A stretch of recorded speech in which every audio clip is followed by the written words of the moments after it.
Good morning दोस्तों। सुबह की गर्मा गर्म चाय के साथ मैं हूं आपका दोस्त ऋतुराज। नया दिन है, नई सुबह है, तो नई जानकारियां भी होनी चाहिए। करंट अफेयर्स के साथ, डेली का करंट अफेयर्स के साथ मैं आपके लिए लेकर आया हूं क्विज। तो स्टार्ट करते हैं, पहला क्वेश्चन पढ़ते हैं।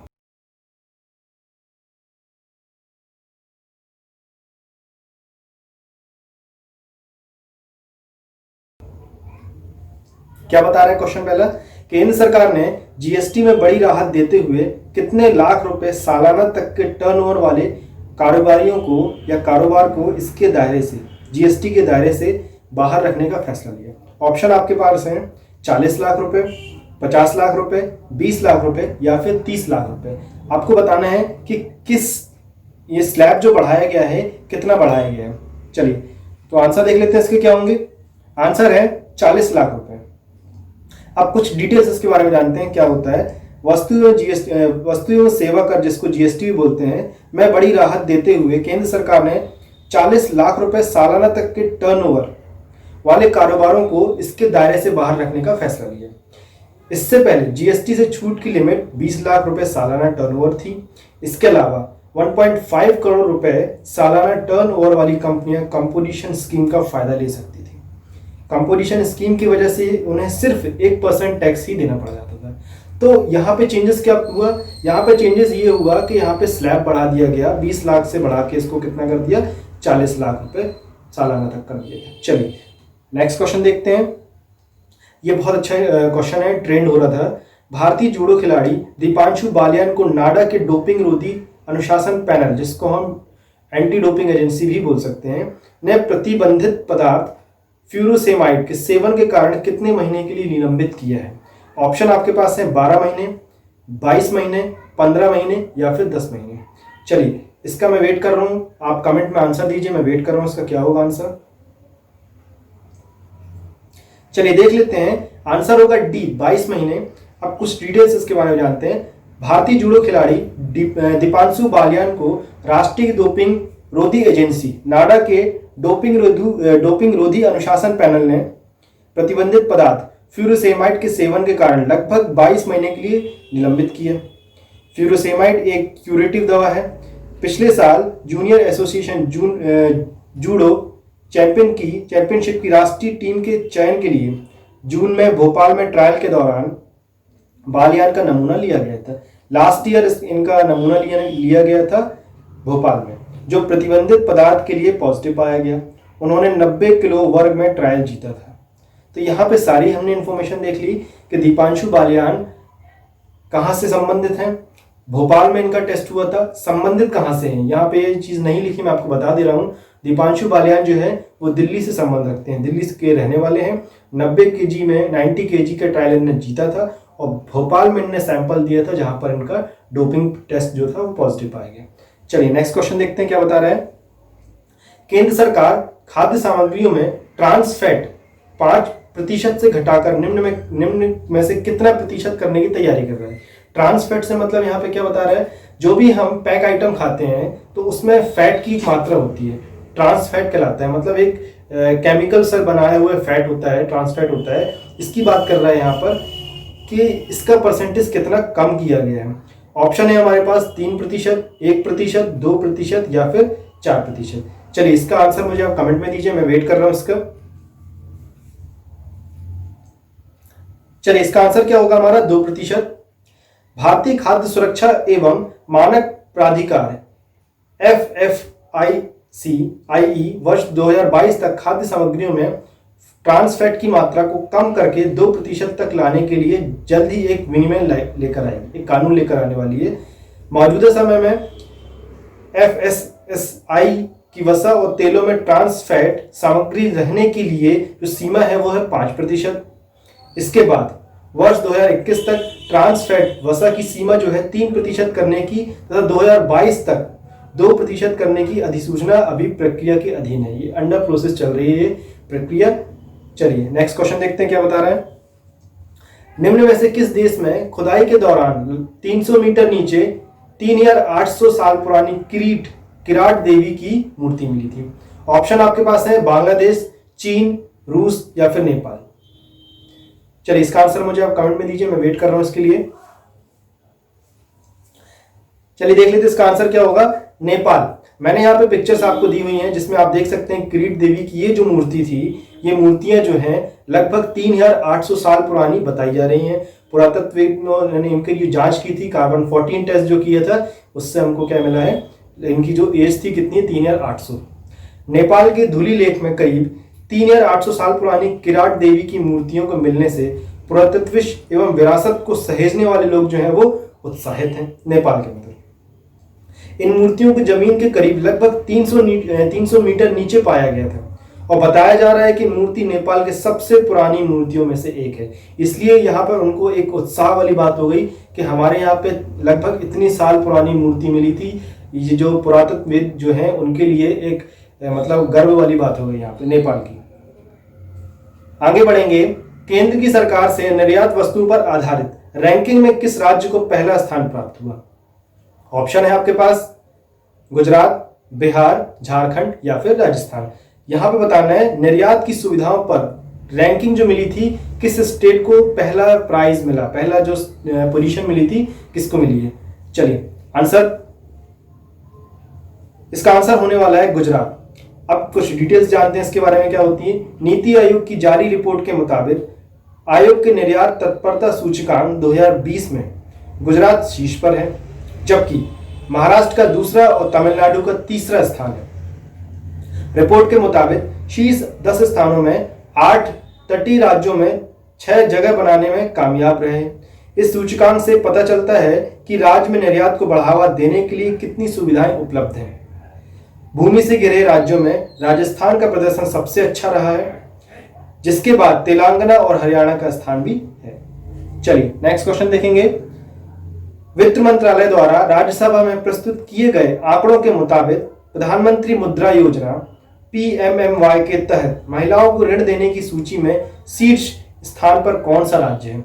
ऑप्शन है आपके पास असम, कर्नाटक, तमिलनाडु या फिर केरल। चलिए इसका आंसर मुझे बताइए कमेंट में क्या होगा। चलिए इसका देख लेते हैं आंसर क्या होगा। इसका आंसर होगा तमिलनाडु।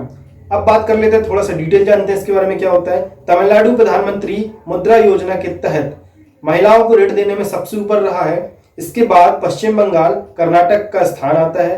वित्त मंत्रालय द्वारा प्रस्तुत किए गए आंकड़ों के अनुसार प्रधानमंत्री मुद्रा योजना की शुरुआत के बाद से ही महिला उधारकर्ताओं के लिए लगभग 4.78 लाख करोड़ रुपए की लगभग 15 करोड़ ऋण वितरण किए गए थे। वर्ष 2015 में गैर कॉर्पोरेट छोटे एवं सूक्ष्म उद्योगों को ऋण प्रदान करने के लिए प्रधानमंत्री मुद्रा योजना की शुरुआत की गई थी। तो यहाँ पे एक चीज और हमको ध्यान से मिल गई, यहाँ पे ध्यान रखने लायक क्या मिल गई कि जो मुद्रा योजना है, प्रधानमंत्री मुद्रा योजना है, वो 2015 में स्टार्ट हुई थी। और गैर कॉर्पोरेट मतलब छोटे छोटे जो उद्योग होते हैं, मतलब कॉर्पोरेट की बात नहीं हो रही, बड़े उद्योगों की बात नहीं है यहाँ पे, छोटे उद्योगों के आगे बढ़ाने के लिए फाइनेंस करने की यहाँ पे सुविधा रखी थी प्रधानमंत्री मुद्रा योजना से। चलिए आगे बढ़ेंगे। हाल ही में किस बैंक ने किसानों की साख का आंकलन, साख मतलब क्या, क्रेडिट होता है, मतलब उसका कितना वो अगर लोन ले रहा है तो चुका पाएगा क्या नहीं, तो ये क्रेडिट कहलाता है, इसकी रैंकिंग होती है। तो यही बता रहा है हाल ही में किस बैंक ने किसानों की साख का आंकलन करने के लिए सैटेलाइट डेटा का उपयोग करने का फैसला लिया। ऑप्शन है हमारे पास ICICI बैंक, देना बैंक, SBI बैंक या फिर HDFC बैंक। चलिए आंसर मुझे दीजिए इसके कमेंट में। ये जो क्वेश्चन है, ये जो टॉपिक यहाँ पे मैंने बताया इस क्वेश्चन के लिए, ये ट्रेंड कर रहा था अभी कुछ समय पहले। यहाँ पे हमेशा ये जो बैंक है हमेशा हर चीज में अव्वल रहता है किसी न किसी प्रकार से। तो आपको इसका आंसर देना क्या होगा ये बैंक। आंसर है ICICI बैंक। ICICI बैंक एक ऐसा इकलौता बैंक है जो कि कस्टमर्स के लिए आगे बढ़ाने के लिए कुछ नए नए तरीके, कुछ नई टाइप की टेक्नोलॉजी हमेशा लेके आते रहता है, सभी प्रकार से आगे बढ़ा रहता है ये। चलिए यहाँ पे कुछ डिटेल्स और देख लेते हैं। ICICI बैंक ने किसानों की साख का आंकलन करने के लिए सैटेलाइट डेटा का उपयोग करने का फैसला किया। ICICI बैंक देश का पहला ऐसा बैंक बनने जा रहा है। मैंने बात वही की ना कि ये क्या होता है, हर चीज में आगे बढ़ने के लिए, कुछ अलग टाइप का इनोवेटिव करने के लिए ये हमेशा बना रहता है। तो यहाँ पे यही चीज आ गई कि ये देश का पहला बैंक ऐसा बन गया है जो किसानों के क्रेडिट असेसमेंट के लिए सैटेलाइट डेटा का उपयोग करना चाहता है। सैटेलाइट डेटा का उपयोग करना चाहता है, इससे बैंक किसानों के लोन के आवेदन के बारे में सैटेलाइट डेटा के जरिए उनकी साख जानकर तुरंत निर्णय कर सकेंगे। ये देख लेंगे कि भाई इनका जो जो क्रेडिट स्कोर है वो किस हिसाब का है और ये कहाँ एक्चुअल में भी रजिस्टर रहते हैं, कहाँ पे रेसिडेंट है इनका, सारी चीजें। इससे किसान को अपनी मौजूदा साख को बढ़ाने में भी मदद मिलेगी। भाई अगर आपको लोन मिल जाएगा, किसानों को एक बार लोन मिल गया और अगर वो टाइम पे चुका रहे हैं तो ऑब्वियसली इनकी जो क्रेडिट स्कोर है वो बढ़ जाएगा, तो इसी से इनका फायदा होने वाला है। तो ये कुल मिला के कस्टमर के फायदे के लिए ही, किसानों के फायदे के लिए ही ये बनाई गई है। चलिए आगे बढ़ेंगे। नेक्स्ट क्वेश्चन क्या बोल रहा है, हाल ही में किस देश ने एक समारोह के दौरान प्रधानमंत्री नौसेना के लिए निर्मित एक उन्नत नौसैनिक युद्धपोत लॉन्च किया? ऑप्शन है आपके पास, ए रूस, बी जापान, सी भारत या फिर डी चाइना। चलिए इसका आंसर मुझे आप कमेंट में दीजिए, मैं वेट कर रहा हूं। चलिए देख लेते इसका आंसर क्या होगा, चीन। चीन ने क्या किया यहाँ पे, यह चीन द्वारा किसी देश के लिए बनाया गया पहला नौसेना युद्धपोत है। यह युद्धपोत उन 4 सबसे उन्नत नौसैनिक युद्धपोतों में से एक है जो चीन द्वारा पाकिस्तान की नौसेना के लिए तैयार किया गया है। पाकिस्तान ने चीन की एक company China ship building trading company limited CSTC के साथ टाइप 054 श्रेणी के युद्धपोतों को खरीदने के लिए समझौते पर हस्ताक्षर किए थे। चलिए नेक्स्ट क्वेश्चन देखेंगे।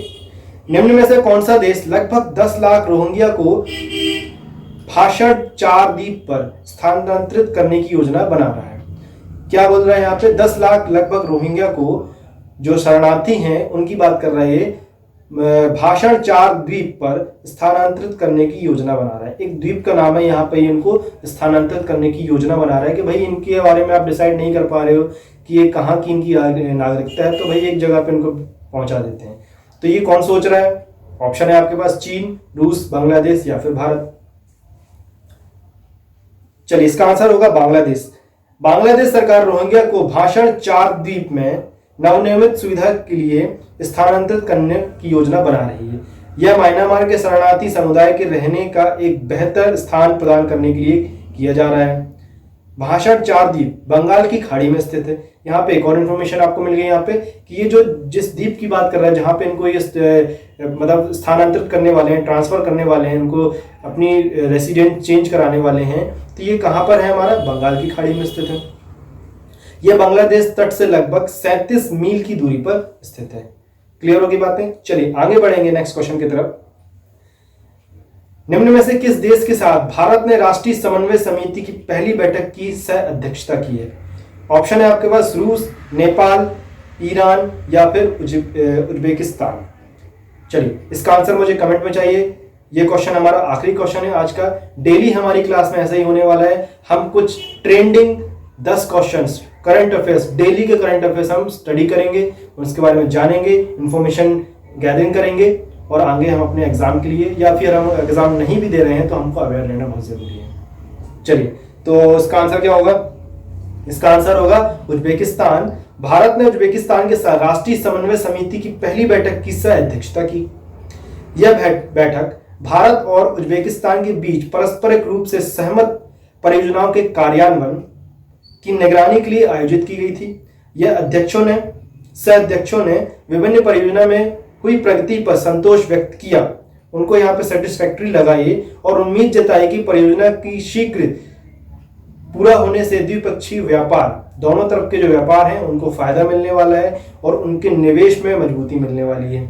इससे द्विपक्षीय निवेश संधि, तहजीरी व्यापार समझौते, दोनों देशों की कृषि उपज के लिए परस्पर बाजार पहुंच के संबंध में वार्ता की स्थिति भी शामिल हुई थी। ये सारी चीजें यहाँ पे क्या क्या चीजें मिल गई, यहाँ पे द्विपक्षीय जो संधि थी वो भी हो गई और आपस में जो कृषि का जो उपज है उनके जो परस्पर जो संबंध इनके बन रहे थे, इनके ऊपर भी चर्चा हुई यहाँ पे। तो ये सारी चर्चा किसके बीच में हुई?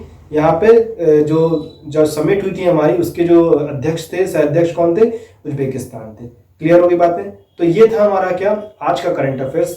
नेक्स्ट क्लास में हम पढ़ेंगे, कल की क्लास में मैं डेली आपके लिए लेके आने वाला हूँ, डेली हमारी क्लास रहने वाली है। कल हम फिर पढ़ेंगे कल का करंट अफेयर्स और सारी चीज़ों को जानेंगे। आशा करता हूँ आपको ये मेरा वीडियो पसंद आया होगा। अगर पसंद आया है तो लाइक करिए और ज़्यादा से ज़्यादा शेयर करिए, और अगर आपने इस चैनल को सब्सक्राइब नहीं किया है तो प्लीज़ इसे सब्सक्राइब करिए। हमारी क्लास रेगुलर चल रही है, मैथ्स की क्लास भी हमारी रेगुलर चल रही है, साइंस भी चल रही है, सारी क्लासेस हमारी रेगुलर चल रही हैं। Thank you.